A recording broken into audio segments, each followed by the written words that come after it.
Muito boa noite, boa tarde ou bom dia, queridos amigos e seguidores, dependendo do local deste maravilhoso planeta onde nos deem o privilégio de nos seguir, ou também dependendo se vão ver mais tarde, em vez de não podendo acompanhar-nos em tempo real. Mas em tempo real é sempre às sextas-feiras que aqui nos reunimos na nossa associação cultural espírita Mudança Interior, que fisicamente tem as suas instalações numa cidade do centro-norte de Portugal, em Valdecâmara, e às sextas-feiras sempre nos reunimos aqui para uma reflexão espírita.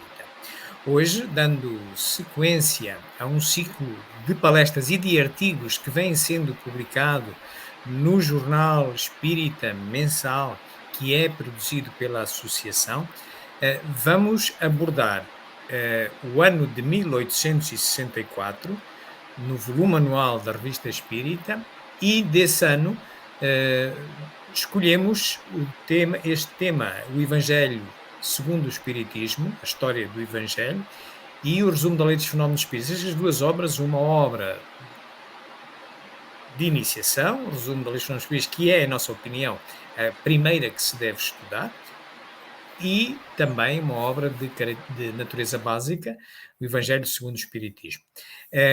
Consta um artigo no número do mês em curso da associação, que é da autoria do nosso querido amigo António Soares, a quem eu, desde já, vou passar a palavra e convidá-lo a dar-nos as boas-vindas. António?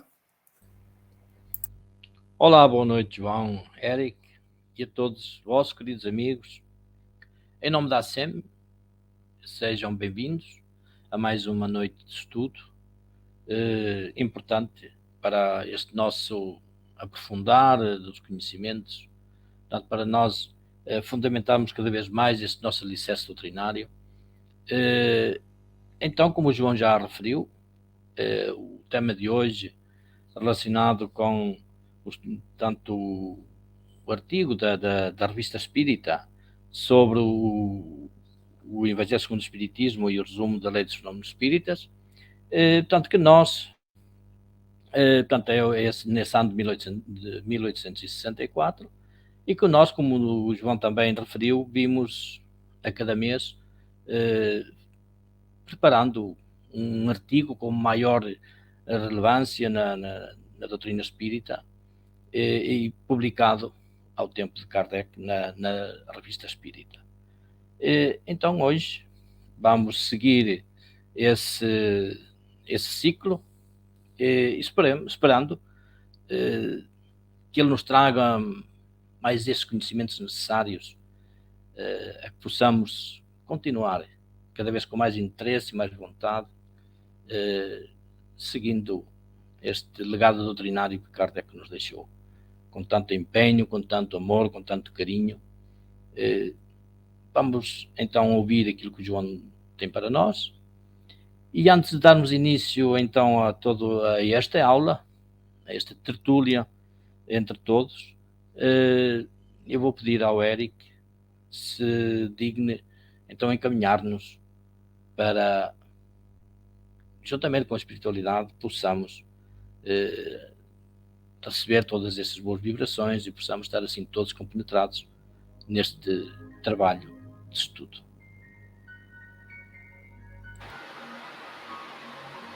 Muito obrigado, Antônio, muito obrigado, João. Então vamos à prece. Deus, nosso Pai, envie para nos auxiliar os bons espíritos, que os bons espíritos possam nos enviar seus bons fluidos salutares, que o nosso anjo da guarda, espírito protetor, possa estar ao nosso lado, nos intuindo, nos aconselhando.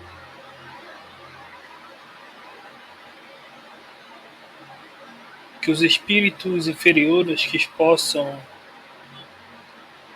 estar nos ouvindo, que também possam utilizar desse conhecimento para o progresso, que possamos aprender cada vez mais dessa doutrina consoladora, desse consolador prometido pelo Cristo, e que possamos ficar em paz essa noite. Que os bons espíritos ajudem as famílias desamparadas, as vítimas desses desastres que ocorreram no Rio e Petrópolis, que possam auxiliar os encarnados no luto e amparar os desencarnados nessa travessia ao mundo espiritual. Que Jesus esteja conosco hoje, agora e sempre. Assim seja, graças a Deus.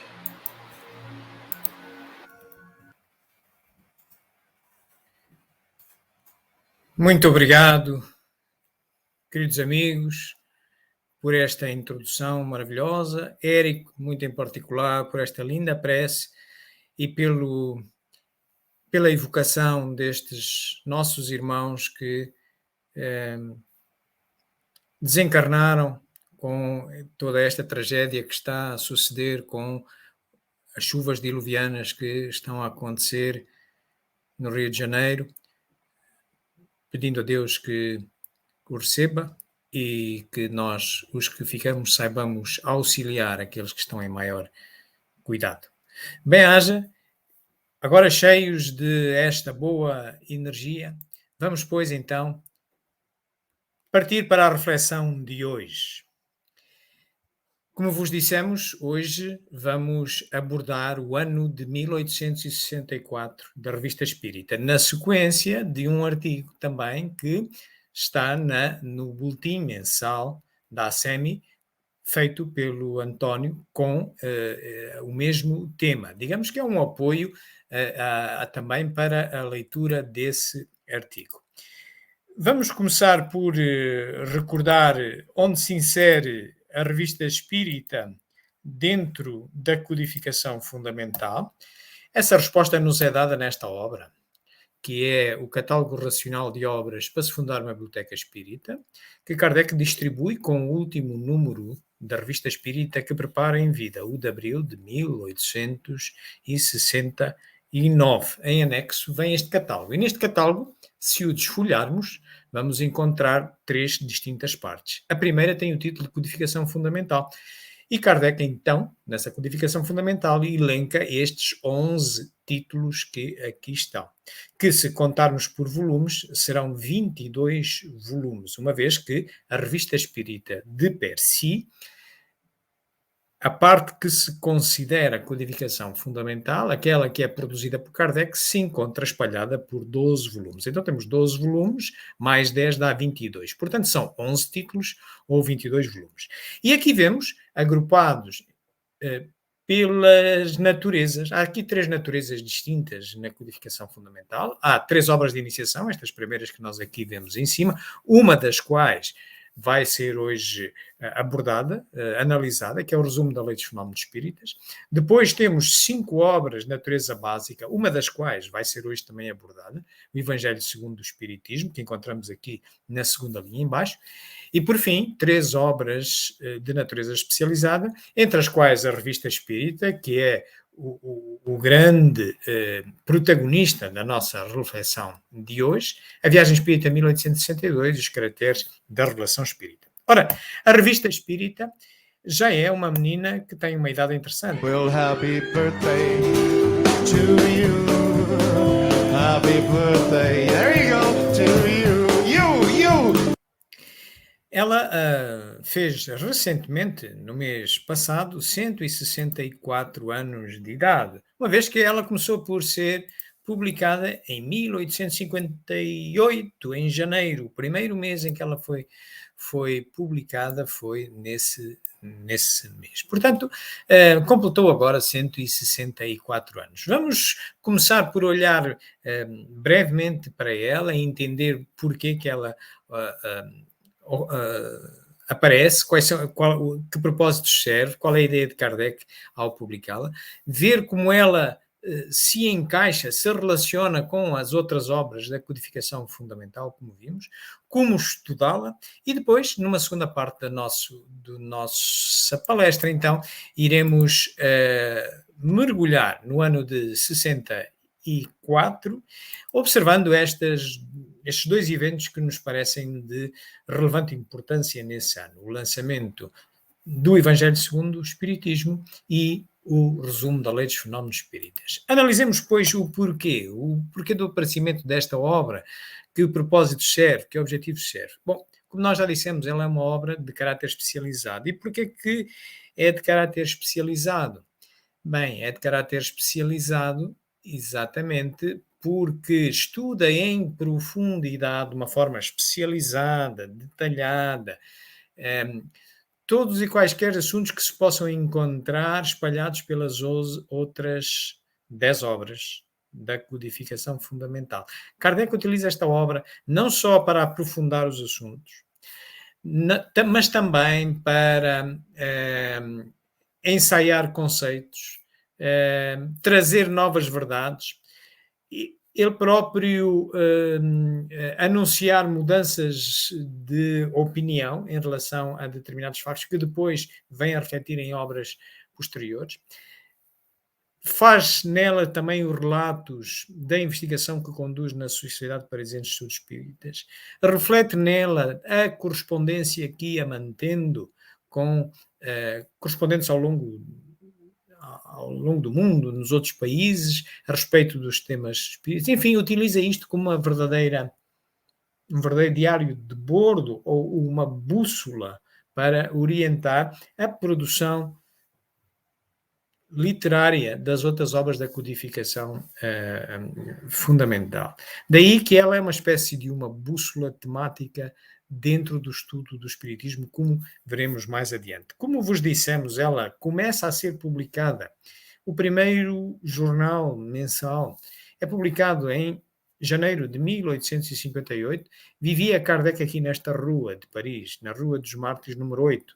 A porta número 8 é esta porta que está aqui ao centro, de cor violeta ou lilás, ou cor-de-rosa, enfim. E a casa dele encontra-se lá para o interior, porque ele tem um corredor e dá num pátio interior, e a casa dele não tinha janelas aqui para fora, para a rua. Tinha janelas apenas para esse pátio interior. E é vivendo aqui que ele já aqui vivia há uns anos, antes de lançar a Revista Espírita. Ele vivia, por exemplo, aqui quando começou a sua atividade como codificador espírita. Vivia aqui antes do lançamento do Livro dos Espíritos. Vivia aqui quando começou a coligir as respostas, as 501 respostas para a primeira edição do Livro dos Espíritos. É aqui no mapa de Paris, a casa dele situa-se ali, naquele lugar onde está o número 6. Vemos aqui este mapa da Paris atual, vemos aqui o Rio Sena, vemos aqui uma ilha no Rio Sena, que é a Ilha de Notre-Dame, que tem a Catedral de Notre-Dame, e Kardec, para coligir as respostas através do controle universal do ensino dos espíritos, que vieram a integrar a primeira edição do Livro dos Espíritos, ele consultou médiuns e espíritos, naturalmente, através desses médiuns, nestas localizações todas que estão a azul, que têm estas letras. Ele deslocava-se das casas de uns aos outros e ia fazendo o seu trabalho, apurando as respostas que passavam no crivo da sua razão de controle universal do ensino dos espíritos, e veio então a publicar o Livro dos Espíritos, que é a primeira obra das 11, em termos cronológicos, a primeira obra a aparecer, aqui embaixo, no Palácio Royal, nesta círculo verde, que tem o nome de LE, 1857, na Galeria de Orleans, que à data de hoje tem este aspecto assim, mas era diferente no tempo de Kardec. Tinha um telhado no tempo de Kardec. Estas colunas que estão aqui vazias eram ocupadas por casas comerciais. Digamos que isto era um centro comercial, o equivalente a um centro comercial de hoje. Destas casas que ocupavam estas colunas, havia uma que era a livraria de Antu, que se julga ter estado posicionada aqui, mais à direita onde estão estes dois senhores, peço um adulto e uma criança, que estão aqui, aí assim, e essa livraria de Antu foi a responsável por lançar a primeira edição do Livro dos Espíritos, que tinha esta capa, tinha apenas 3 partes, para além de uma introdução e prolegómenos, e tinha apenas 501 perguntas, quando hoje, a 16ª, e esta é a campeã das revisões, esta obra, foi revida 16 vezes em vida de Kardec, a 16ª, como vos dizia, já tem 1019 perguntas e tem 4 partes. Claro que estas esferas que aqui estão, que hoje são uma fonte de água, um objeto artístico, não existia também nessa altura. Portanto, uma capa possível do Livro dos Espíritos, à venda aqui em Portugal, capa rija, numa edição da Federação Espírita Portuguesa, é esta aqui que encontramos, mas todas estas obras estão livres de direitos já e podemos descarregá-las gratuitamente e sem cometer nenhuma ilegalidade da internet, sem problema nenhum para o nosso estudo. E então, no ano logo imediato, em 1858, começa então a lançar a segunda obra da codificação fundamental, em termos cronológicos, a primeira de natureza especializada, que é a Revista Espírita. Desta forma, esta Revista Espírita, como já vos dissemos, é um jornal mensal, era publicado todos os meses. Kardec responsabilizou-se pela publicação de 136 jornais mensais, entre janeiro de 58 e abril de 69, 1869, e no final de cada ano ele agrupava os 12 números desse ano num volume para conveniência do estudante do Espiritismo, e então produzia um volume anual. Daí nós podemos encontrar esses 136 números produzidos por Kardec, distribuídos por 11 volumes completos, do ano de 58 ao ano de 68, e os últimos 4 jornais produzidos por eles, de janeiro a abril de 69, já estão inseridos no último volume, no volume de 69, que os 8 seguintes não são produzidos necessariamente por ele, porque ele tinha falecido.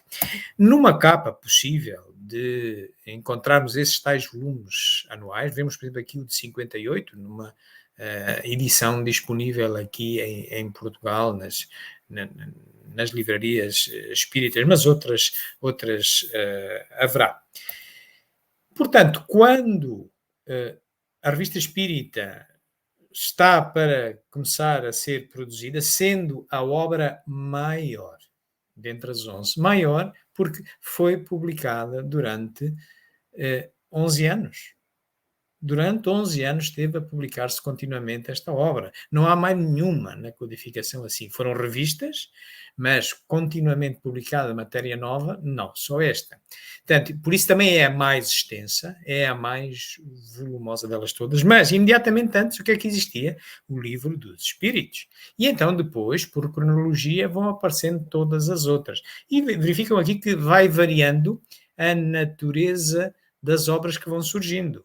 Começou com uma obra básica, o Livro dos Espíritos, depois passa para uma especializada, a Revista Espírita, mas depois vem a uma de iniciação, a primeira de iniciação, que é o Espiritismo. Depois volta a publicar uma básica, o Livro dos Médiuns, a seguir volta a uma obra de iniciação, mais pequena que aquela, que é o Espiritismo na sua expressão mais simples. Depois, a seguir, em 62, produz uma obra especializada de novo, a Viagem Espírita de 1862, e chegamos ao ano de 64, que vamos hoje abordar, e aqui produz 2 obras, é um ano muito produtivo.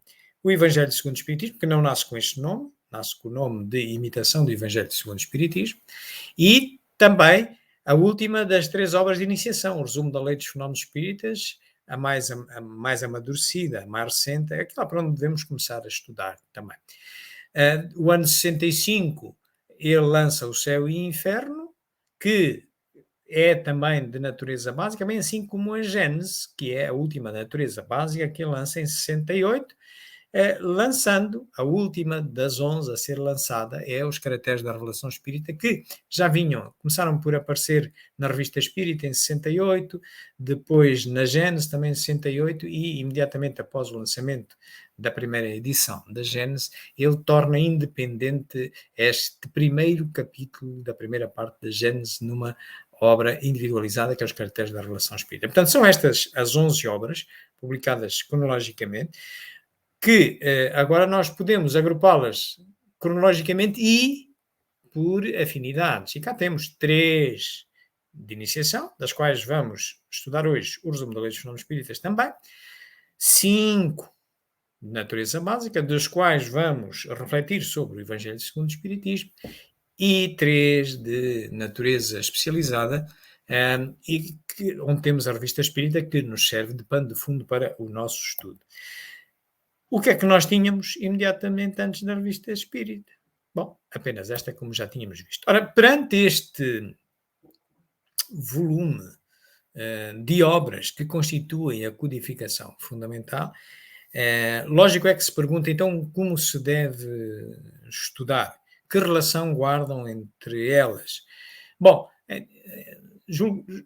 apelando à nossa razão, facilmente compreendemos que se há aqui neste conjunto dos 11 títulos ou 22 volumes, se há obras de iniciação, e são 3 volumes, 3 obras, 3 títulos diferentes, então logicamente é por aí que se deve começar. Se uma doutrina tem obras de iniciação, servem exatamente para nos iniciarmos. Mas como até tem 3 e não tem só uma, também cabe perguntar então por onde começar. Socorremos de novo da razão. Naturalmente que devemos começar da mais recente para a mais antiga. Porquê? Porque, naturalmente, qualquer autor tem ideias mais amadurecidas nas obras mais recentes do que nas primeiras que publica. Portanto, qualquer obra de iniciação a ser publicada mais tarde, mais recente em relação a nós, não é? Reflete uma ideia mais amadurecida que as primeiras. Por outro lado, também, pela regra do menor esforço que nos afeta a todos, se nós tivermos uma obra que tenha 20 páginas, outra que tenha 30 e outra que tenha 200, por qual é que a gente vai começar? Bom, julgo eu pelo menos começo pela que tem 20. E depois, se continuar interessado, vou à de 30 e depois vou à de 200. Ora bem, pondo estes 2 critérios sobre as obras de iniciação, dá-nos exatamente esta sequência. Começar pelo resumo da Lei dos Fenómenos Espíritas, que é simultaneamente a mais recente, é de 64, e é a mais simples, tem apenas 20 páginas, se vocês descarregarem a internet e imprimirem numa impressora, tem 20 páginas, tem 42 capítulos, na sua última, baseado na sua última edição. Depois, então, ir para a outra, a imediatamente mais antiga, que é o Espiritismo na sua expressão mais simples, e que simultaneamente também é um bocadinho mais volumosa que a do resumo dos fenómenos espíritos, portanto é mais completa, mas que tem 60 capítulos, tem 30 páginas. Se o resumo da Lei dos Fenómenos Espíritas tem 20, esta tem 30. E, por último, então, ir ao que é o Espiritismo, que é a mais antiga das obras de iniciação, mas também é mais volumosa. Tem 200 páginas baseadas na 8ª edição. Portanto, é esta a sequência por que devemos começar os nossos estudos. Isto é como se fosse, estas 3 obras é como se fossem o ABC de um idioma. Okay? E ninguém aprende um idioma sem começar por aprender as suas letras e a formar as suas palavras. Portanto, devemos começar por aqui. Então, depois de estudarmos estas obras, então vamos avançar para as seguintes, para as 8 restantes. E por onde avançar? Bom, Kardec deixa isso bem explicado numa obra que é O Livro dos Médiuns, em 1861. Esta obra é constituída por uma introdução e 2 partes. A primeira parte chama-se Noções Preliminares e tem vários capítulos. No atual terceiro capítulo, que diz do método, Kardec aí fala do método de estudar o Espiritismo. Ora, em 61, que obras é que havia? Havia o Livro dos Espíritos, havia a Revista Espírita e havia o que é o Espiritismo, uma destas de iniciação, a mais grossa, a mais antiga de iniciação. E depois estava a ser publicado o Livro dos Médios. Portanto, o que é que ele diz no Livro dos Médios? Para começar a estudar o Espiritismo, havendo apenas estas obras antes do Livro dos Médios, ele diz: comecei exatamente pelo que é o Espiritismo.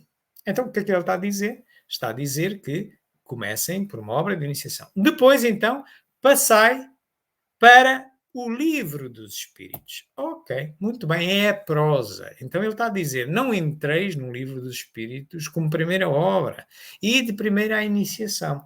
Porque realmente o Livro dos Espíritos, sendo a primeira obra, tem lá questões dúbias, e hoje vamos ver uma delas, que vem depois a ser esclarecida também no resumo das lições, mas é esclarecida em qualquer obra de iniciação, por isso ele chama a atenção de começar nas obras de iniciação, para então depois entrar neste corpo mais forte, que é a primeira obra da codificação da. E então depois dessa, pegai na Revista Espírita e tematicamente, cá está o papel de bússola da revista, tematicamente, ir estudando as outras, encontrando a ligação às outras. É o método que vamos hoje utilizar para estudar a Revista Espírita de 64. Vamos olhar para os assuntos que nos chamam a atenção e ver depois onde é que noutras obras também encontramos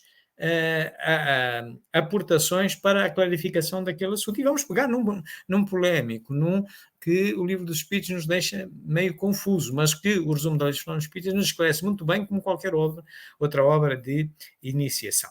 Portanto, esta é a nossa proposta de estudo, de acordo com o que Kardec, que era um excelente pedagogo, como sabeis, antes de se dedicar à codificação espírita, ele era professor e pedagogo, e, portanto, ele sugeriu que se fosse estudada a obra que ele codificou, seja estudada desta forma. Isto é, se nós fizéssemos aqui uma comparação com um edifício, entre a codificação fundamental e um edifício, uma casa, encontraríamos nas fundações as 3 obras de iniciação. Cá estão elas. Portanto, depois, sobre as fundações, o chão é o Livro dos Espíritos. Portanto, a primeira obra de natureza básica. Depois, a coluna mestra desta edificação é exatamente a Revista Espírita. Porquê? Porque ela, de acordo com a ideia de Kardec, é que nós devemos pegar nela para, depois de ler o Livro dos Espíritos, pegar nela e, tematicamente, por temas, ir estudando o mesmo assunto nas outras obras todas. Muito bem. E então, depois, as outras colunas que ajudam a sustentar o peso do edifício são as outras 4 obras de natureza básica que compõem a natureza básica das 11, com o Livro dos Espíritos. A Gênese, que assenta na primeira parte, baseia-se na primeira parte do Livro dos Espíritos. O Livro dos Médiuns, que se baseia na segunda parte do Livro dos Espíritos. O Evangelho segundo o Espiritismo, obra que vamos hoje também estudar, que se baseia na terceira parte, nas leis morais do Livro dos Espíritos. E, por fim, o Céu e o Inferno, que se baseia na 4ª parte do Livro dos Espíritos, as Esperanças e Consolações. E, por fim, um telhado, como qualquer casa, onde vamos encontrar 2 sótãos que, junto com a Revista Espírita, fazem as 3 obras especializadas. A Viagem Espírita de 1862, por sinal, a única que não é revista, porque é a descrição de uma viagem apenas, mas muito importante para a organização do movimento espírita, para os dirigentes espíritas, muito importante esta obra, e os caracteres da relação espírita, que, como vos dissemos, é uma obra que aparece, inclusive na Revista Espírita, e aparece também como parte da Gênese. Meus amigos, esperamos que, de forma rápida, esteja recapitulada a relação entre as várias obras, como utilizar a Revista Espírita para estudar o Espiritismo e o seu objetivo. Então, mergulhemos agora no ano de 64. Nós, neste nosso ciclo aqui na nossa Casa Espírita, já percorremos os anos todos anteriores e então vamos agora mergulhar no ano de 64. O ano de 64 estes dois eventos que consideramos mais importantes neste ano estão inseridos em abril, ocorrem em abril de 64, que é o lançamento da imitação do Evangelho segundo o Espiritismo e depois também o resumo da lei dos fenómenos espíritas. Vamos começar pela imitação do Evangelho segundo o Espiritismo, que é hoje o nosso Evangelho segundo o Espiritismo. Mas nasce assim, nasce com este nome, nasce com esta capa que aqui está. Portanto, nesse mês, nasce exatamente a 16 de abril de 1864. Kardec estava instalado com o seu escritório da Revista Espírita, onde trabalhava aqui na Passagem de Santana, neste local de Paris. E esta primeira obra, a Imitação do Evangelho segundo o Espiritismo, ela nasce com um prefácio, uma introdução e 25 capítulos. Hoje o Evangelho não tem 25 capítulos, tem mais, tem 28. Mas ela nasce com 25. E é revista 4 vezes em vida de Kardec, a última das quais, a quarta edição, sai a público em 1868. Uma curiosidade, não são apenas 2 os nomes que bailaram na cabeça de Kardec para esta obra, a Imitação do Evangelho segundo o Espiritismo e o Evangelho segundo o Espiritismo, mas também ainda outros, e encontramos referência, inclusive na Revista Espírita, sobre isto e noutras obras. Por exemplo, ele chegou a pensar em chamar-lhe a esta obra As Vozes do Céu, isto vem dito no Espiritismo, na sua expressão mais simples.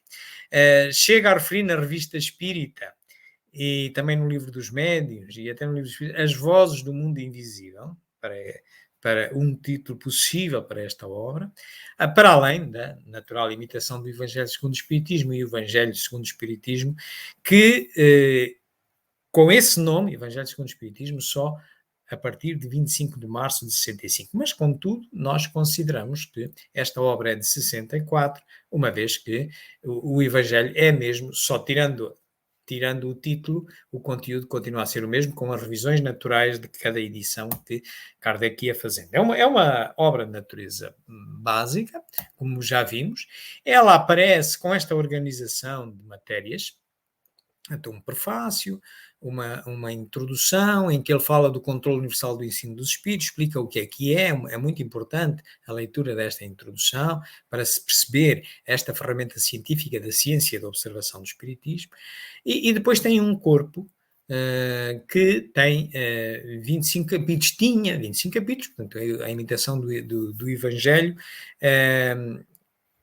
tanto que se estende por uma série de assuntos e endereça fundamentalmente o ensino moral do Cristo, baseado no ensino moral do Cristo, e termina com umas máximas, umas preces e umas máximas. E são estes 2 capítulos, os então capítulos 24 e 25, são nestes capítulos que vai haver as maiores alterações até chegarmos à quarta edição.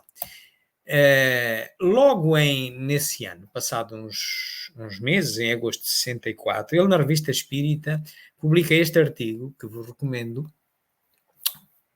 suplemento ao capítulo das preces da imitação do Evangelho, em que ele vem dar resposta a uma série de pessoas que se interrogavam e o interrogavam porque é que aquele capítulo, que era o 24º Imitação do Evangelho, porque é que não tinha mais preces, porque só tinha algumas preces muito vocacionadas para atividades espíritas, pelos médiuns, enfim, portanto, para atividades espíritas.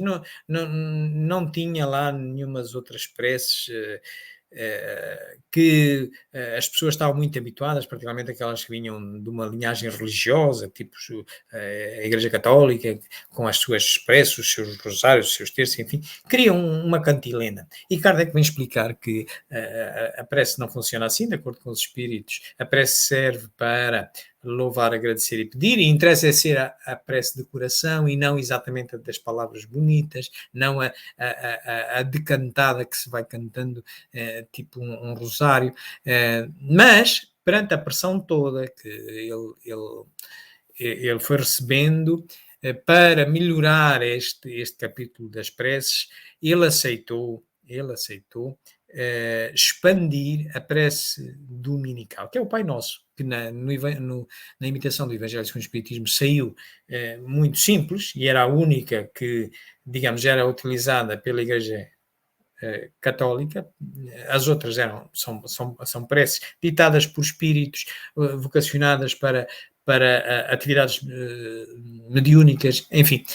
Mas o Pai Nosso, na boa tradição de Jesus e na tradição também da Igreja Cristã Católica, ele incorpora o Pai Nosso, mas de uma forma muito simples. Então resolve expandir o Pai Nosso, e então nós encontramos nesse capítulo das preces que ele depois cria uma brochura, tornando até independente esse capítulo das preces. Nós podemos encontrá-la, não é uma obra da codificação fundamental, mas contém um capítulo do atual Evangelho segundo o Espiritismo, que é este que aqui vemos, a prece, e ele pega em cada estrofe do Pai Nosso e desenvolve. É delicioso de se ler. Portanto, isto é uma alteração que é feita ainda nesse ano, e a segunda edição desta obra, aquela que pela primeira vez passa a ter o nome reduzido de Evangelho segundo o Espiritismo, é lançada em junho de 1865. Portanto, e tem esta capa. É anunciado também na Revista Espírita, é outro dos objetivos da Revista Espírita. Kardec utiliza para anunciar obras que vai lançar, as que já estavam lançadas, portanto, também utiliza para isso. É um verdadeiro diário de bordo. E ele em novembro de 65, por exemplo, vem anunciar o lançamento da terceira edição.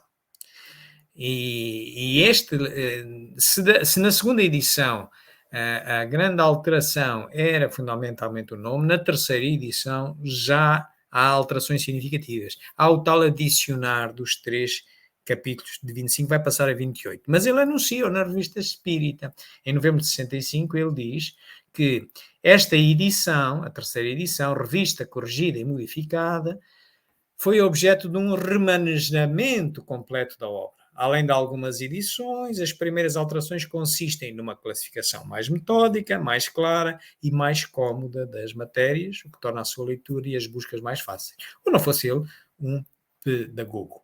E é assim que surge as grandes alterações na terceira edição, que depois se mantêm na quarta edição. E essas grandes alterações, como vos dissemos, é passar de 25 capítulos a 28, de uma forma interessante. Aquele capítulo das preces, que era o 24, que ele depois expande já em agosto de 64, em particular com a prece dominical, passa a ser o capítulo 28, passa a ser o último capítulo. E bastante expandido, como podem ver, é este de cor vermelha que aqui vemos. Enquanto que o último capítulo, que era as máximas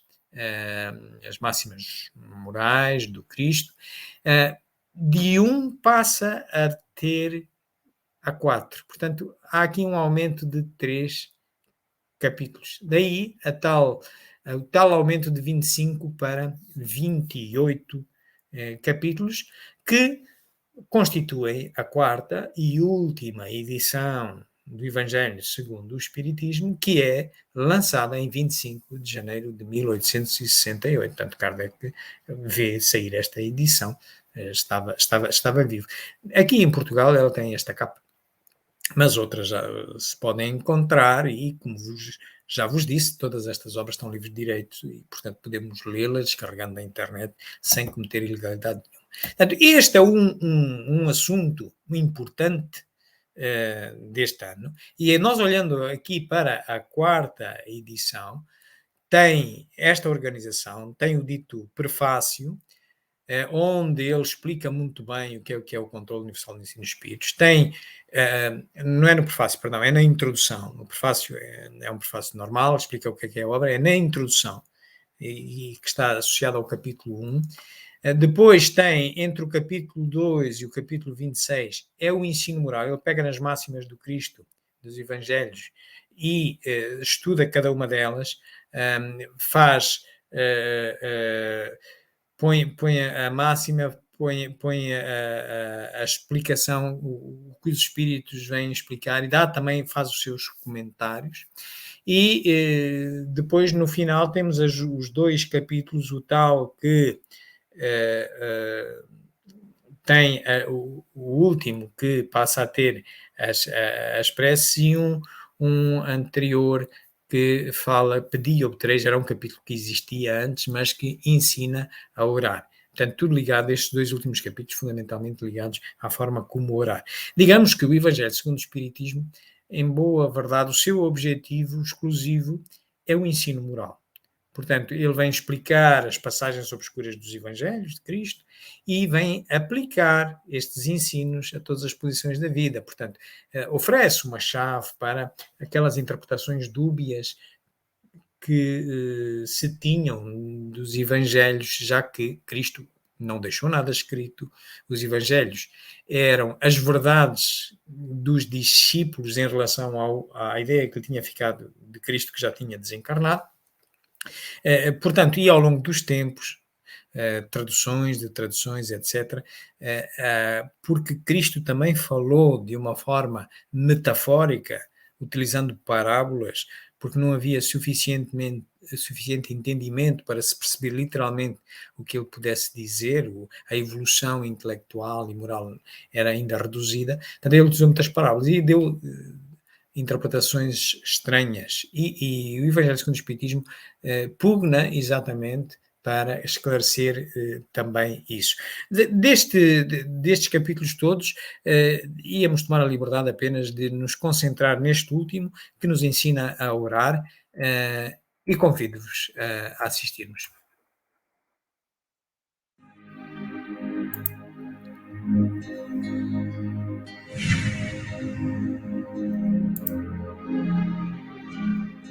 E quando orais, não haveis de ser como os hipócritas, que gostam de orar em pé na sinagoga e nos cantos das ruas para serem vistos dos homens. Em verdade vos digo que eles já receberam a sua recompensa. Mas tu, quando orares, entra no teu aposento e, fechada a porta, ora a teu pai em segredo. E teu pai, que vê o que se passa em segredo, te dará a paga. E quando orais, não faleis muito como os gentios, pois cuidam que pelo seu muito falar serão ouvidos. Não queirais, portanto, parecer-vos com eles, porque vosso Pai sabe o que vos é necessário, primeiro que vós lhe peçais. Prece é uma evocação. É quando o homem entra pelo pensamento em comunicação com o ser a quem se dirige. A prece pode ser um pedido, um agradecimento, um louvor. Prece é vibração.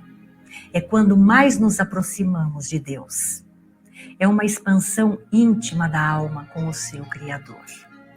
O capítulo 27 do livro O Evangelho segundo o Espiritismo, o item 1, nos traz as condições da prece. O que Jesus deixou em relação a como fazer uma prece? Está bem claro. Fazermos nossa prece com fé e devoção. Recolhidos na paz, conversarmos com Deus nosso Pai, ou com Jesus, ou com os nossos amigos espirituais, em poucas palavras, mas com grande fé no coração. Palavras bonitas ou da boca para fora não surte efeito. O que interessa a Deus é a intenção do que nos leva a rezar. É a vontade de melhorarmos, de chegarmos mais perto dele em pensamentos de bondade, para que ele nos guie na prática da verdade, da caridade e do amor.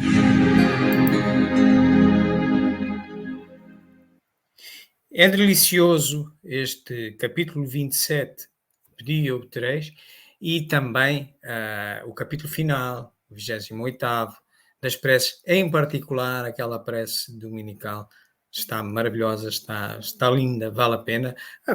Recomendo-vos esse estudo e poderem recapitular isto.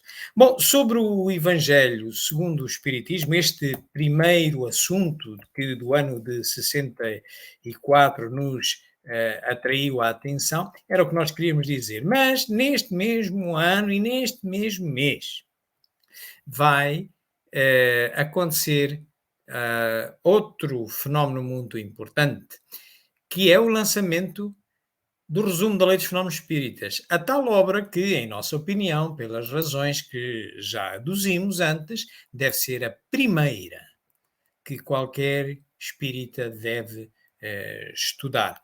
Porque é a última das de iniciação e é a mais pequena. É aquela que nos traz a ideia mais amadurecida de Kardec. Porque o Espiritismo é uma doutrina progressiva, isto é, como filosofia e ciência que é, ela foi evoluindo. E Kardec foi refletindo ao longo das edições que ia fazendo, mas ele não teve tempo de alterar todas os pequenos detalhes. Por isso, ele vem a considerar no final da vida, sem o saber, que estava no final da vida, mas ele vem sair com aquele catálogo racional para se fundar uma biblioteca espírita. Para que é? Exatamente para ele, do vasto conjunto das obras. E porque ele tinha a noção que não tinha emendado todos os detalhes para trás, nomeadamente das primeiras obras, porque era difícil, naquele tempo não havia copy-paste, não havia computadores, ok? Era preciso, cada obra, ele andava, cada edição era como quase um livro novo, não é? E acertar um pequeno parágrafo dava trabalho, era preciso colocar ali aqueles cubinhos matriciais das letras naquelas impressoras enormes. Portanto, ele tinha a noção que havia coisas para trás que ele não tinha tido tempo de ir lá. E então ele considera, do vasto conjunto, pelo menos das 32 obras que se conhecem relativas ao espiritismo, da autoria de Kardec, ele considera daquelas 32, ele diz, as 11 importantes, fundamentais, são estas. E leiam-nas todas, porque umas vêm aclarar dúvidas das outras. E este é o caso. Esta obra vem aclarar dúvidas que nos deixa, por exemplo, o Livro dos Espíritos, como veremos. Bom, como é que esta obra surge? Ela começa por surgir como um artigo deste mesmo mês de abril de 1864, na Revista Espírita, com o mesmo nome, Resumo da Lei dos Fenómenos Espíritas, mas só tinha 24 parágrafos. E Kardec, ainda neste mês, no final do mês, se o artigo saiu no início do mês, depois a 16 de abril ele publica o Evangelho, ou a imitação do Evangelho segundo o Espiritismo, a 23 de abril ele isola, extrai da Revista Espírita este artigo pela importância que lhe atribui e faz dele uma obra autónoma fundamental de iniciação. Portanto, tinha esta capa, ele arranjou-lhe esta capa, portanto, na altura só tinha os 24 parágrafos com que nasceu, a primeira edição, mas ele vai revê-la por 4 vezes. Esta é uma das obras cuja última edição Kardec já não a vê sair para público. Já havia desencarnado quando sai, estava na gráfica para ser imprimida e saiu, mas são várias, é esta, é o Livro dos Médiuns, é o Espiritismo na sua expressão mais simples, são várias obras que é o Céu e o Inferno, portanto as últimas edições são várias as obras que saem posteriormente à morte de Kardec, mas todas elas alteradas por Kardec. Esta é uma delas.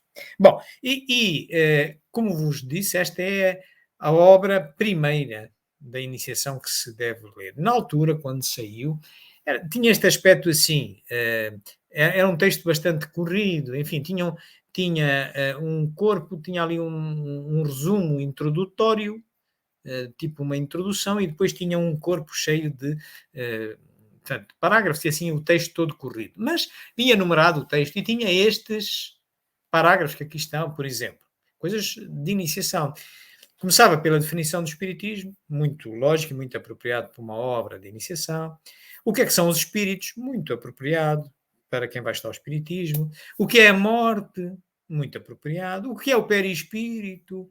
A utilidade das manifestações, as características do perispírito, enfim, o objetivo das manifestações, o alcance do resumo da lei dos fenómenos espíritos, enfim, nasceu com estes 24 parágrafos. O tempo foi andando, e quando hoje consultamos a quarta e última edição, já verificamos que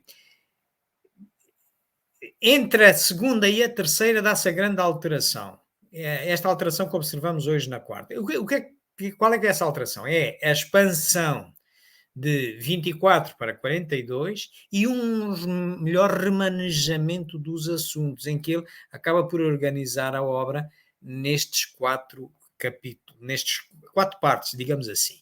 Portanto, ele faz sair a última obra com 42 capítulos, 42 parágrafos, como aqui vemos, organizados em 4 capítulos. Portanto, tem umas observações preliminares, depois tem dos espíritos, das manifestações espíritas, dos médiuns e das reuniões mediúnicas. E se nós compararmos, pusermos ao lado o sumário de uma e de outra, vejam, portanto, todas as amarelas da primeira edição foram mantidas, com exceção de 3 que caíram. Melhor, são absorvidas por outras. E depois, todas aquelas que estão a branco são as que são adicionadas. Portanto, aí dá-se o remanejamento. Portanto, esta, como vos digo, é uma das obras que é publicada, a última edição, já Kardec tinha falecido, portanto, já estava instalada o que remanescia do movimento espírita criado por Kardec, estava instalado na rua de Lille 7, que é esta instalação aqui, que era uma livraria e hoje continua a ser, a livraria espírita, orientada por Amélie Boudet. Portanto, e essa quarta e última edição sai, efetivamente, em 11 de setembro de 1869, uma capa possível, física, capa rígida, de se encontrar, pelo menos aqui em Portugal, tem esta, mas outras haverá. O que é que tem esta obra de importante em termos resumidos? Cá está, portanto, tem de facto umas observações preliminares e depois tem esta organização em 4 capítulos. Aqueles 42 parágrafos estão organizados em 4 capítulos. Os espíritos, o que é que são, as características deles, etc. As manifestações espíritas, o que é que são, quais são as que existem, os médios, o que é que são os médios, como é que é a mediunidade e as reuniões mediúnicas. Portanto, vejam que isto é mesmo um resumo do que é o espiritismo. Portanto, e dá uma ideia muito sólida logo ao iniciado do espiritismo. Nós vamos só revisitar dentro do capítulo reservado aos espíritos, vamos revisitar exatamente um problema muito polémico. Polémico porque as pessoas começaram por estudar o livro dos espíritos e muitas delas ficaram por ali, quando muito avançaram no livro dos médiuns e tal. Algumas porque lhes disseram que a codificação fundamental era um Pentateuco, não era? Que eram só os livros de natureza básica. E, claro, perdem assim muita informação de todo este rico conjunto doutrinário que Kardec nos legou e que ele não pôde condensar em 5 obras e não pôde alterar essas ditas 5 obras do Pentateuco, que muita gente julga que é a codificação fundamental, mas não foi Kardec que disse isso, nunca disse isso. Portanto, e noutras obras que as pessoas não estudam, nomeadamente as de iniciação, ele vem clarificar. Um desses problemas é exatamente a diferença entre espírito e alma. Quando a alma está unida ao corpo, durante a vida, ela tem duplo envoltório, um pesado, grosseiro e destrutível, que é o corpo, outro fluídico, leve e indestrutível, chamado perispírito. Estão a ver, queridos amigos? O que é que está aqui a ser dito? Vocês não ouvem aqui falar do termo espírito. O livro, depois, neste parágrafo 4, ele vai explicar o que é o espírito. Já vamos ver a seguir. Mas estão a ver? Isto para vos dizer que o homem é constituído por 3 elementos fundamentais. Que é a alma, o princípio inteligente. Esse é o nosso cartão de identidade, é o nosso perfil, tem a nossa inteligência, tem o nosso conhecimento, a nossa memória. Esse somos nós sempre. Mas a alma, para encarnar, ela não pode ligar-se diretamente à matéria. Não pode. O princípio inteligente não consegue ligar-se diretamente à matéria, por criação divina, assim foi. Então, Deus cria as obras perfeitas, criou um intermediário, baseado no dito fluido universal, o fluido cósmico universal. E nesse intermediário, então ele cria um primeiro invólucro, faz um primeiro invólucro que é o perispírito, que em boa verdade se deveria dizer era peri-alma, porque ele envolve a alma. Mas pronto, foi dado este termo. Portanto, que envolve a alma e é responsável por fazer a ligação entre o princípio inteligente e o princípio material, que é o corpo. É como se imaginassem que o meu corpo que vocês estão aqui a ver seria a alma. A minha t-shirt seria o perispírito e depois a minha camisa seria o corpo. A camisa e o perispírito são descartáveis. Aliás, eu até tiro quando vou dormir, fico só com o corpo, com a alma. Portanto, perispírito e corpo são descartáveis. Então, nós quando vamos, por exemplo, o corpo é descartável ao final de cada encarnação e o perispírito é descartável quando continuamos a encarnar, mas vamos para outro mundo físico, onde se comem encarnações, mas que tem, para se ligar o princípio inteligente à matéria daquele mundo, o interface tem que ser diferente. É como se fosse uma chave, ou uma chave de fendas, ou uma chave inglesa para ou mexer, ou a parafusar um parafuso, ou desapertar uma porca. Portanto, são questões diferentes. Mas é descartável também, porque a alma é um ser simples, contém lá isso tudo. Bom, esta questão, já vamos ver, no Livro dos Espíritos vem confusa. E Kardec nunca a veio a clarificar, nem sequer na 16ª edição, mas veio a clarificar em todas as obras de iniciação.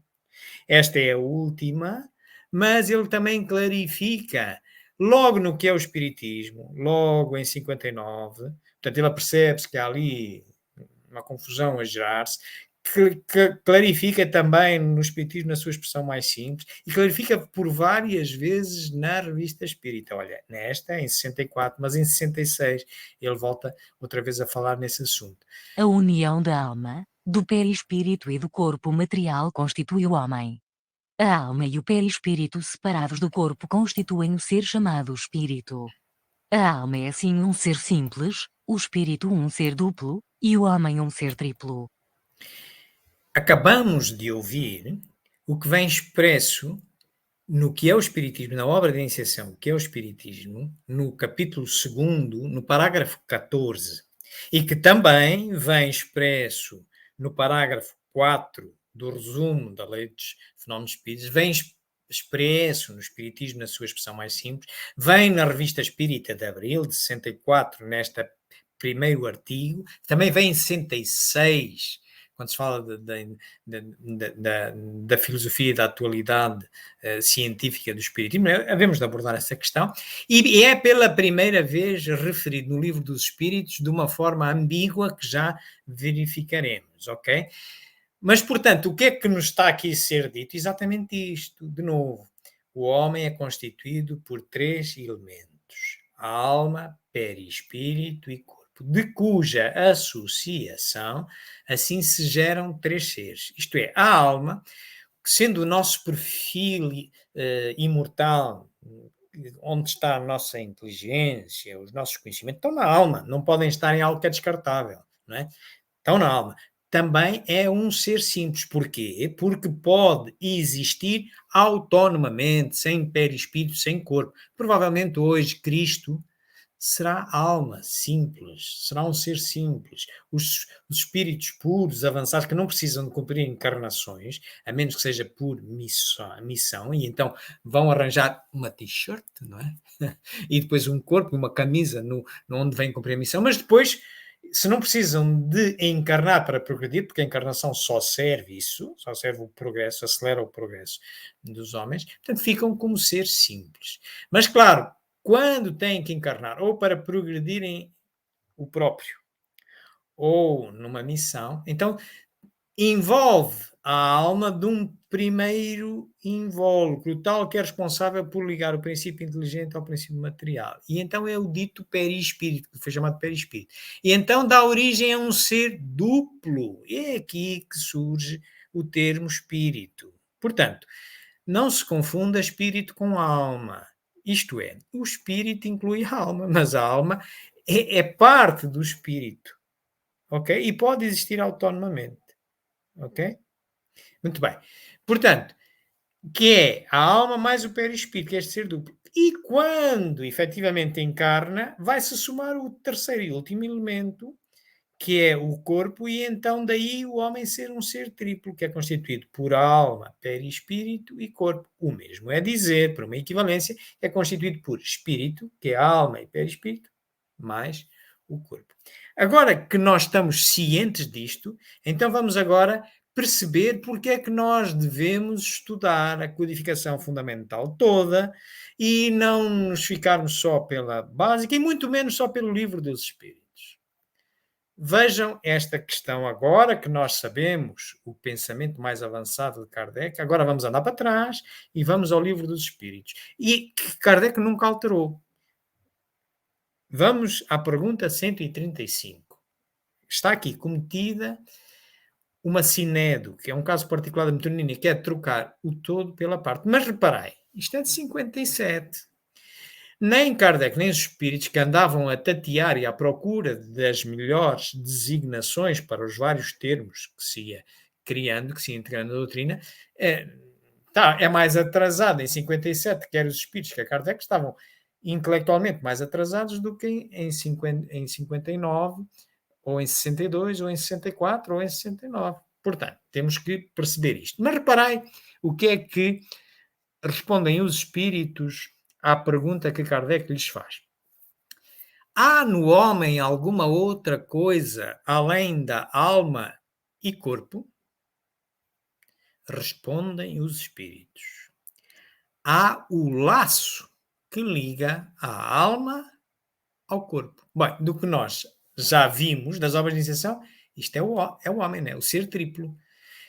Só o laço é que nós agora vamos perceber que é o perispírito. Mas foi dito, portanto, vocês veem aqui espírito escrito? Eu não vejo. Vejo a alma, vejo laço e vejo corpo, que é o homem. Muito bem. Depois, ele insiste, Kardec insiste e diz, de que natureza é esse laço? O tal intermediário. Semimaterial, isto é, de natureza intermédia entre o espírito e o corpo. De onde é que vem esta palavra? Estão a ver? Estão a ver onde começa a nascer a confusão? Não deveria estar ali alma?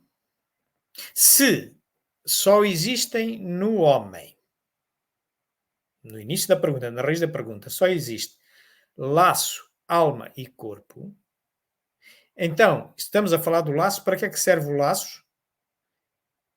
Para unir a alma ao corpo. Não é o espírito, pois não. De onde é que vem este espírito? Estão a ver? E aqui começa, as pessoas dizem assim, epá, que é sinónimo. Muito bem. E continua, é preciso que seja assim para que os dois possam comunicar um com o outro, nitidamente, o atributo do perispírito. Por meio desse laço é que o espírito atua sobre a matéria reciprocamente. Muito bem. Depois, ainda vai explicar mais detalhadamente, em 57, e nunca foi alterado. O homem é, portanto, formado por 3 partes essenciais. Encantado. Primeiro, o corpo, não há dúvida. Aqui a camisa, o invólucro de fora. Ok? Ou ser material, análogo ao dos animais e animado pelo mesmo princípio vital. Depois, a alma, certo, o princípio inteligente. O problema é agora a explicação a seguir, o resto da linha. Espírito. E ainda por cima é encarnado, que tem no corpo... Espera lá. Algo que é encarnado tem corpo. Se tem corpo, qual é o único ser que tem corpo? Do ser simples alma, do ser duplo espírito, qual é o único que tem corpo? É o triplo, que é o homem, não é? Então, por amor de Deus, então isto, se é um ente encarnado, tem que ter corpo. Então, é o homem e não apenas a alma. Estão a ver a dificuldade que havia Portanto, é natural, estava-se a criar uma nova, estava-se a criar termos, estavam-se a criar uma nova doutrina. Portanto, e aqui vai nascendo a confusão. Depois diz, terceiro, o princípio intermediário, o perispírito, de acordo, tal laço, substância semimaterial que serve de primeiro envoltório ao espírito. De novo, não deveria ser alma? Não serve é de envoltório à alma e por se envolver com a alma, perispírito mais alma é que dá um espírito, não é? Envoltório, então, que é isso? O envoltório seguinte do espírito, qual é que é? É o corpo, não é? Portanto, tal num fruto, o germen, o perisperma e a casca. Bom, queridos amigos, quisemos trazer-vos este exemplo muito prático das razões porque qualquer espírita deve estudar todas as obras da codificação, se quer, no mínimo, entender esta doutrina, não se equivocar de termos. E deve começar pelas obras de iniciação. Estão a ver como as obras de iniciação resolvem um problema que ainda muita gente hoje troca uma coisa pela outra? Queridos amigos, era isto que tínhamos para vocês sobre este ano da Revista Espírita. Estaríamos agora à vossa disposição para quaisquer questões, quaisquer perguntas que nos queiram fazer, mas antes disso eu iria desafiar os nossos amigos aqui em estúdio para também nos trazerem a sua opinião, os seus comentários e sairmos todos ainda com uma verdade mais bem reforçada. Ia começar por desafiar o nosso querido amigo Eric. Eric, por favor. Excelente, João, a palestra, né?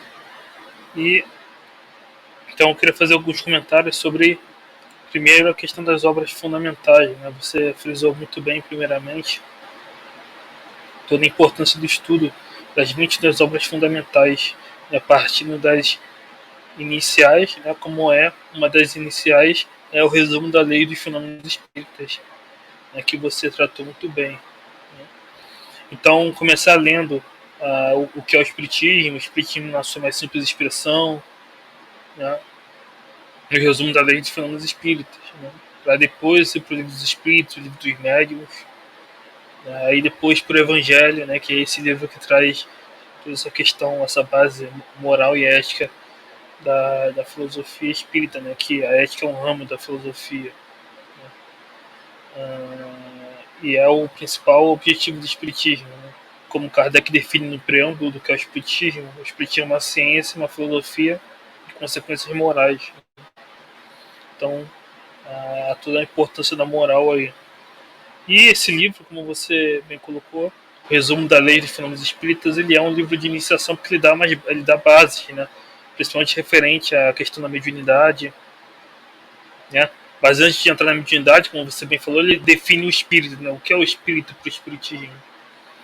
Ele vai colocar essa tripartição do homem para o espiritismo, como Kardec define bem no que é o espiritismo, que é alma, perispírito e corpo, né? E o perispírito é esse liame, esse elo entre a alma e o corpo, né?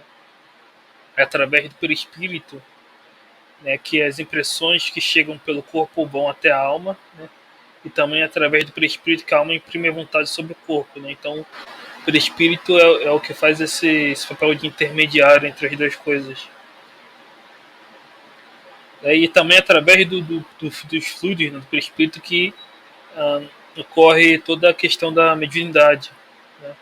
Então, o perispírito também é uma chave dos fenômenos espíritas, né? Porque através dos fluidos do médium, mas os fluidos usados pelo espírito, que é possível todos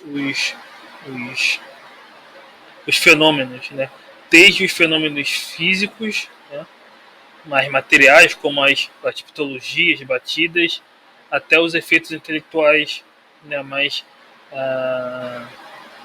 que é possível uma comunicação mais extensa, a psicografia, a psicofonia, né? E Kardec vai analisar os variados tipos de mediunidade, né? Também, quando ele vai falar das reuniões, né, um tema que depois ele vai desenvolver mais no livro dos médiuns, ele fala dos tipos de reuniões, né? As reuniões frívolas, reuniões sérias, reuniões instrutivas, né? Porque na época do Kardec era bastante comum, antes, né, do desenvolvimento das obras fundamentais, as reuniões frívolas, né, reuniões de divertimento, né, simplesmente para questão de curiosidade. E Kardec veio, né, e deu um caráter sério, né, e priorizou as reuniões instrutivas, né, e depreendeu ali daquele fenômeno das mesas. É toda uma filosofia, né, que se ligava a várias áreas, né, do conhecimento humano, né. Então Kardec realmente priorizou para essas reuniões instrutivas. Mas enfim, é excelente, João, a palestra. Muito obrigado mesmo. Muito obrigado, Éric, a ti por nos trazeres este sublinhar destas ideias que vêm enriquecer a forma como devemos olhar para o Espiritismo, a importância das obras da codificação, até no deslindar destas pequenas diferenças que aqui encontramos. Não é uma obra perfeita, o Espiritismo, é uma obra produzida por seres humanos encarnados e desencarnados, e como vimos, por este caso concreto, não é perfeita. Se fosse perfeita, estava bem esclarecida logo no livro dos Espíritos e não se mexia mais. E afinal nós vimos que a evolução vem noutras obras que aparentemente contradizem o que está no livro dos Espíritos. Portanto, é comum encontrarmos alterações de opinião e até contradições, mas a vida é assim que progride a filosofia e é assim que progride a ciência. E o Espiritismo também não é nenhuma doutrina dogmática. Por isso, nós temos que perceber o todo e partir, fundamentalmente, quando temos dúvidas, é partir do mais recente, das últimas obras, das últimas ideias, das ideias mais recentes sobre determinado assunto, para trás.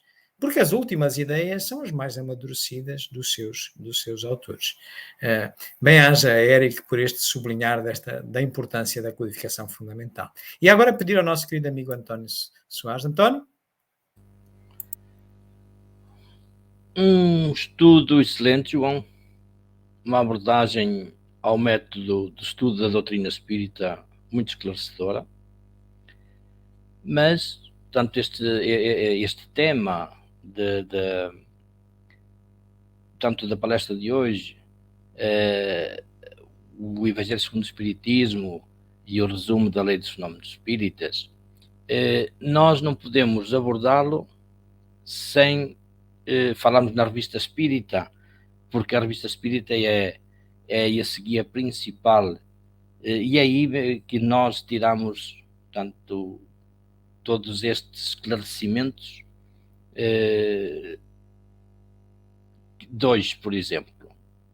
Portanto, falando na Revista Espírita, esta segunda obra de Kardec, depois do Livro dos Espíritos, em 57, nós não podemos deixar de esquecer aquele dia 15 de novembro de 1857, em que Kardec se reuniu em casa do Sr. Dufault, sobre o pretexto, portanto, a respeito de querer publicar mais qualquer coisa. Ele tinha em mente a publicação de um jornal espírita. E então aí, nessa reunião em casa desse senhor Dufault, dessa família Dufault, é aí que Kardec a recebe através da médium, que era a própria esposa desse senhor, recebe a resposta da espiritualidade que o assistia na codificação. Todos com certeza estaremos recordados daí, porque se não fosse essa reunião, a Revista Espírita não tinha se calhar avançado, ou poderia ter avançado mais tarde. Ora, a partir daí, portanto, obtendo esse parecer favorável, Kardec com certeza inicia a construção daquele que viria a ser a sua obra mais volumosa, a Revista Espírita, obra de inegável valor para o conhecimento doutrinário. Ora, se Kardec se servia dessa obra tanto de apoio para a compilação das suas obras, da codificação, serviu-se tantas vezes. Ora, para nós, com certeza que terá um valor muito mais amplo, portanto, servirá muito melhor para nós, porque nós as obras dele já as temos. Portanto, temos ainda mais esse guia prático para o estudo da codificação, portanto, o estudo doutrinário, que nos vai trazer mais conhecimentos, porque é verdadeiramente um oceano de ensinamentos, seja filosóficos, seja científicos. Aí encontramos verdadeiramente tudo. Depois, portanto, agora vamos um pouquinho ao Evangelho segundo o Espiritismo e depois também ao resumo da Lei dos Fenómenos Espíritas. Portanto, depois de toda essa explicação que tu deste sobre o Evangelho segundo o Espiritismo, muito bem, automaticamente cai por terra essa ideia falsa que muitos faziam, e ainda hoje muitos fazem, de que Kardec era um autor de um pseudo-evangelho. Porque ainda são tantos e tantos aqueles que não admitem nada, mas nada além daquilo que está escrito na palavra de Deus, ou seja, os livros sagrados. Ainda a maioria vai por aí. Não questionam, não há estudo, é aquilo, baseiam-se no que está aí, que é a palavra de Deus, foi Deus que disse e mais nada. Ora, o Evangelho segundo o Espiritismo, portanto, no fundo, como frisaste, fizeste ver, explicaste, portanto, não é um livro apócrifo, em primeiro lugar, mas é assim uma compilação de textos dos próprios evangelistas, Marcos, Mateus, Lucas e o João. Ora, portanto, por isso mesmo, ler e estudar o Evangelho segundo o Espiritismo é vivenciar o Evangelho do Cristo, mas sob uma nova perspectiva, alargando e abrindo novos horizontes para esse verdadeiro entendimento de suas palavras, dessas palavras do Mestre, suas palavras imortais. E tu falaste em numa, nessa oração do Pai Nosso, não é só o Pai Nosso blá blá blá da boca para fora, é preciso vivenciá-lo, sentir verdadeiramente palavra por palavra. Portanto, e esse entendimento dessas palavras imortais, elas necessitam urgentemente, mas urgentemente, de serem postas em prática. É isso que a humanidade necessita, dessa compreensão. Agora, segundo, portanto, o resumo da Lei dos Fenómenos Espíritas, portanto, Kardec, no fundo, com a intenção de tornar um pouco mais fácil tanto a divulgação do Espiritismo, a sua compreensão, ele pensou tanto em fazer aqueles folhetozinhos. Podemos fazer uns uma folha, ou 2 folhas, ou 3 folhas, ou o que fosse, ou meia dúzia, ou igual, podemos chamar brochuras também, porque foram várias brochuras que ele compilou. Peço perdão. E ele compilou essas brochurazinhas para serem distribuídas, principalmente pela França, não é?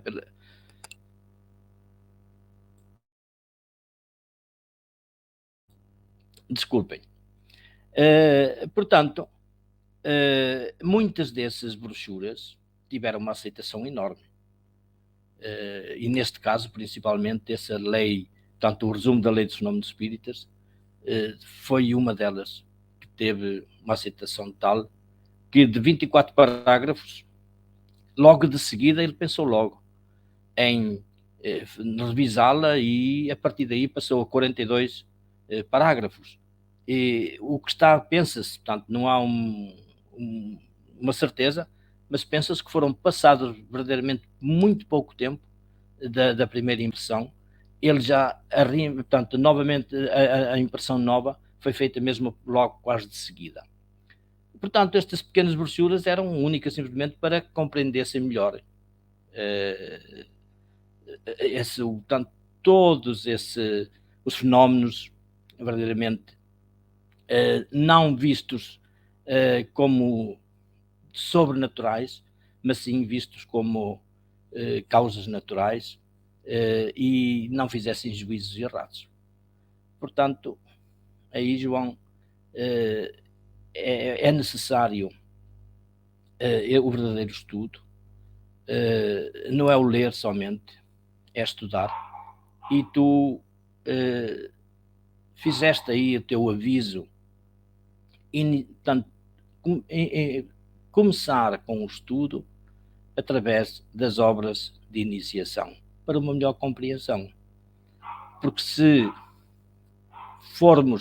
nós quisermos, se ainda estamos na idade da escola primária, se quisermos entrar numa universidade, nós com certeza que não teremos hipótese, não conseguimos sequer perceber o conteúdo das lições e do que for.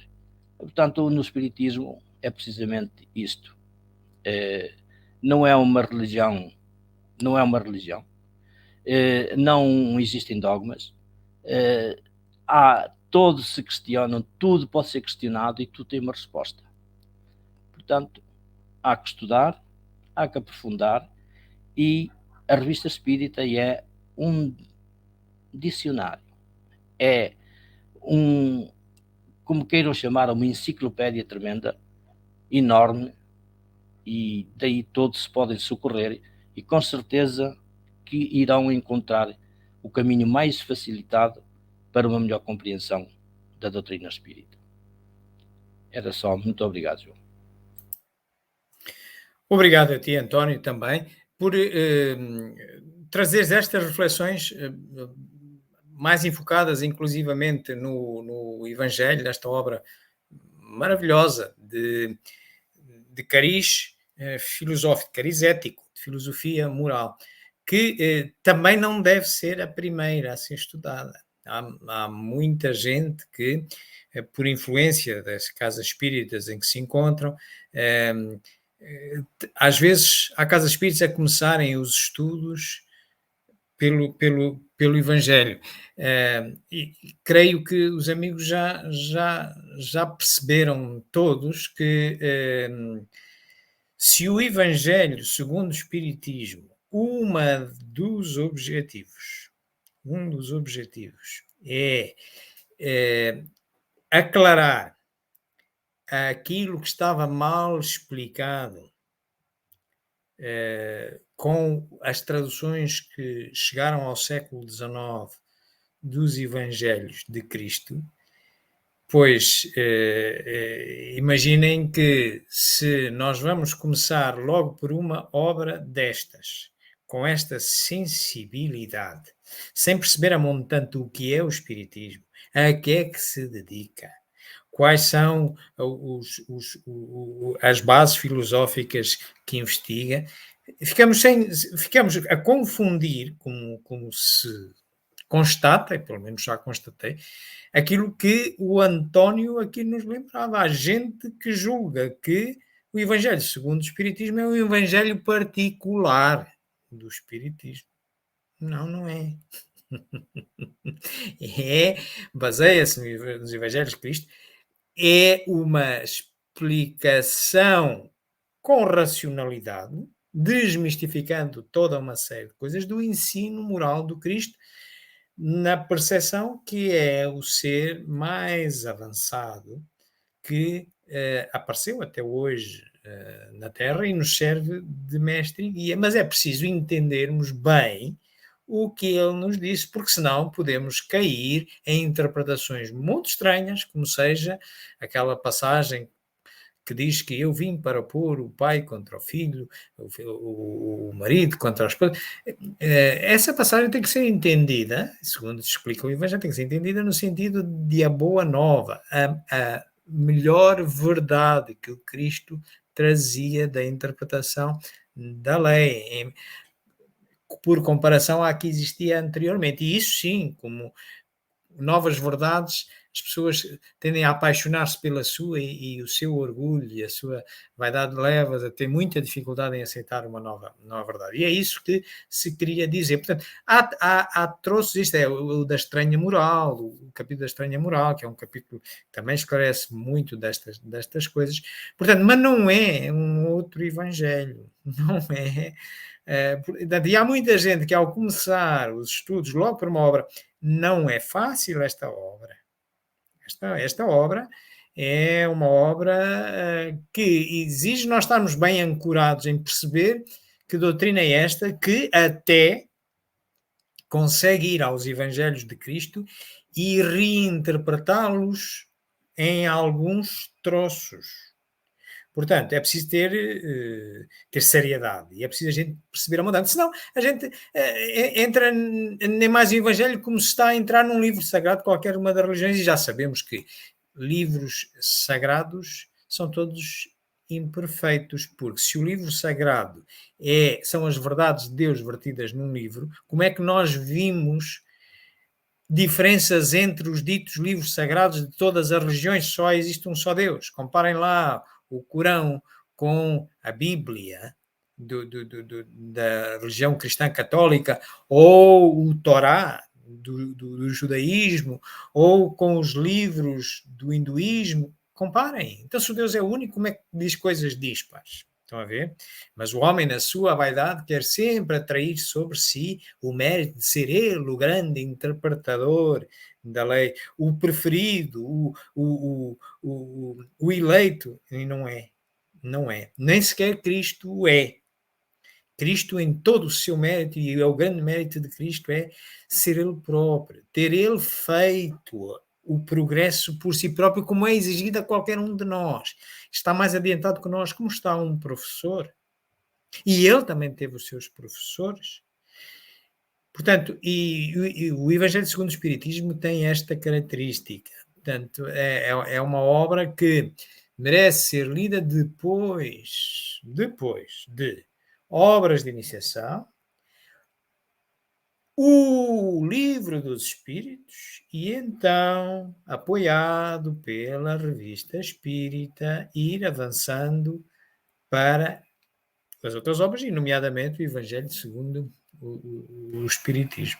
Muito obrigado, António, por elaborar estas brilhantes reflexões sobre esta obra do Evangelho segundo o Espiritismo, que, infelizmente, pessoas menos conhecedoras da codificação fundamental tomam-na como primeira obra a estudar no Espiritismo, como tomam também o Livro dos Espíritos, e nós já aqui mostramos, pelo menos em relação ao Livro dos Espíritos, porque não se deve começar por lá. Nem próprio Kardec diz não comecem por lá, e muito menos disse para começarem pelo Evangelho segundo o Espiritismo. Portanto, cada coisa a seu tempo. Como dizia o António, não podemos, alguém que foi agora para a escola a aprender as primeiras letras, não está capaz de entender um texto universitário. Não é possível. Não é possível.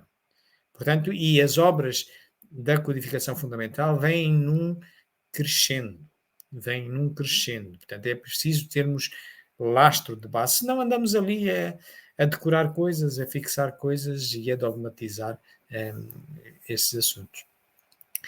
Obrigado, António.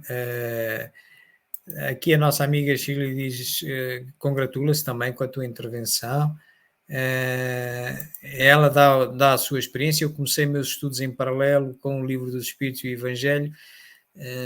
Espero que agora, Shirley, se ainda não teve a oportunidade de estudar as de iniciação, vá estudá-las. É uma boa altura. Estamos sempre a tempo, nunca é tarde, para começarmos bem. Há 30 anos atrás, pois, muita gente seguiu para aí. Portanto, depois estudou as outras obras, foi muito gratificante para mim, certo? A nossa amiga Lubélia também se congratula contigo, António. Ok, e pronto. É o que não temos aqui nenhuma pergunta, já vimos os comentários todos. Bom, não sei, algum de vocês quer fazer mais algum comentário? Eric, queres fazer mais algum comentário? Não? Nós, talvez sobre o Evangelho, né? Eu acredito que realmente, com a minha experiência, muitos começam com o Evangelho ou com o Livro dos Espíritos, né? Mas acho que essa ordem vai levar uma compreensão completa do Espiritismo, porque a moral espírita, a ética espírita, ela é embasada numa ciência. Então, primeiro você tem que conhecer os princípios da ciência, os fundamentos, para depois conhecer essa ética, essa moral, que é a moral cristã, mas embasada nessa ciência, nessa filosofia. Então, por isso a primeira importância de entender os espíritos, né? E as obras iniciais. Né? Muito obrigado, Eric. É isso mesmo. Devemos realmente seguir o bom conselho de Kardec. Portanto, ele era pedagogo. Para além de ser o codificador, ele era pedagogo. Foi ele quem produziu a obra. Melhor do que qualquer um de nós, ele conhece bem a obra que produziu. Portanto, devemos seguir, para tirarmos o maior proveito do estudo desta obra, devemos seguir essa linha, essa ordem de estudo que Kardec nos referiu. Bom, não temos aqui mais nada. António, passo para ti a palavra, para irmos terminar. Muito obrigado, João, por estes momentos que partilhaste connosco, mas, enfim, todos esses conhecimentos que tu vais adquirindo e que vais, ao mesmo tempo, partilhando connosco também. Agradecer a todos os amigos que aqui estiveram connosco, toda a sua interação, todos os seus comentários, tudo isso faz parte da aprendizagem. O estudo é assim que deve ser feito. Eu queria somente aqui abordar mais um bocadinho esta parte do boletim, que no início eu desleixei um pouco e não citei essa parte. Este boletim, tanto da ASEMI, desta Casa Espírita, como mensal que é, tanto é um boletim pequenino ainda, com 8 páginas, e com certeza que nem todos terão a oportunidade de o receber em mão, mas todos podem ter acesso a ele através da internet. Hoje, quem é que não tem internet em casa? Praticamente todos têm, e quem quiser ir, por exemplo, confrontar ou comparar tudo, as partes que nós vamos aqui às sextas-feiras, uma vez por mês, falar, mas não é somente esse trabalho da Revista Espírita que o boletim contém. Ele contém uma série de estudos, portanto ele está virado, o objetivo deste boletim é mesmo o estudo em si, aprofundar um pouquinho. São assuntos interessantes que trazem, abordam partes muito, portanto, filosóficas e científicas do espiritismo, e é fácil de chegar até ele. Única e simplesmente a página da acm.pt, e depois aí na parte das letras, em cima, carregar ali e automaticamente aparecem os boletins. E pronto, assim cada um pode vê-lo como é, pode realmente mostrar interesse, pode estar interessada em todos os meses verificar e ir ver o conteúdo, se tem interesse ou se não tem. E é bom para todos nós também, porque passamos a palavra e aliás estamos também sujeitos a todos os comentários e a reparos que possam fazer, ou outras coisas, outros comentários que possam também até dizer o que poderíamos aumentar mais no boletim, ou o que poderíamos para melhorá-lo ainda, torná-lo mais apetecível à leitura. Bom, era só, portanto, este comentário que eu gostava de fazer, esta referência ao boletim. Esperemos que ele corra por todo lado e não só mesmo restrito ali aos frequentadores da ACEMI, mas sim passá-lo através da internet a todas as partes do mundo, digamos assim. Do mundo, no sentido, entre aspas, de tantos países lusófonos ou de língua portuguesa. Então, agora, depois de todo este trabalho que o João preparou para nós, o tempo que ele esteve aqui connosco a aturar-nos, o Éric também, e tem com certeza outros trabalhos, porque o Éric é um trabalhador incansável na divulgação do espiritismo. Vamos então agora, envolvidos por este ambiente de harmonia, de serenidade e de fraternidade, vamos agradecer ao Pai estes momentos que passamos juntos, estas oportunidades que nos foram concedidas, e vamos então elevar os nossos pensamentos e vamos dizer-lhe obrigado por nos dar a oportunidade de termos sido hoje um pouco mais esclarecidos sobre tema tão interessante, para possamos preparar os nossos dias cada vez com mais humildade, mas sobretudo com mais discernimento. Então, obrigado, Pai, pelos dias maravilhosos que nos dás, todas as oportunidades que nele inseres para nós, com o objetivo de podermos crescer cada vez mais intelectual e moralmente. Obrigado pelo alimento diário, obrigado pela família, obrigado pelos amigos,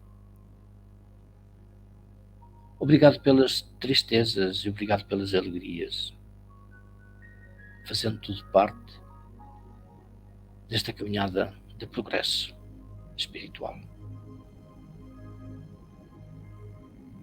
Hoje, mais um dia importante para nós.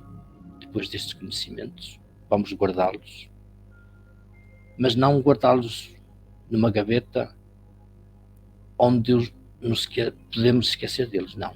Vamos guardá-los, mas com a intenção de a cada dia irmos fazer uma visita, para que possamos melhorar todas as nossas ações, os nossos pensamentos, as nossas palavras. Vamos amar cada vez mais os nossos semelhantes, irmãos nossos que somos. Vamos tentar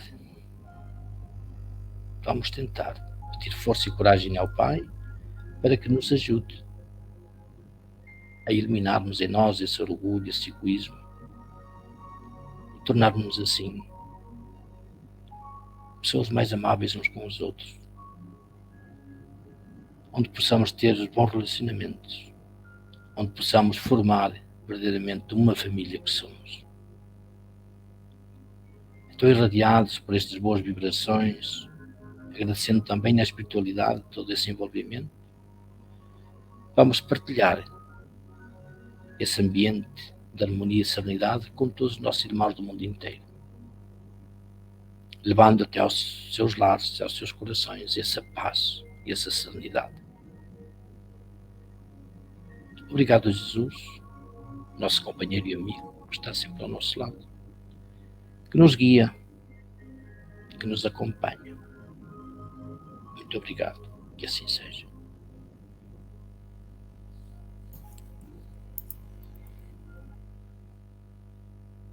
Obrigado, António, por esta linda forma de encerrarmos os nossos trabalhos.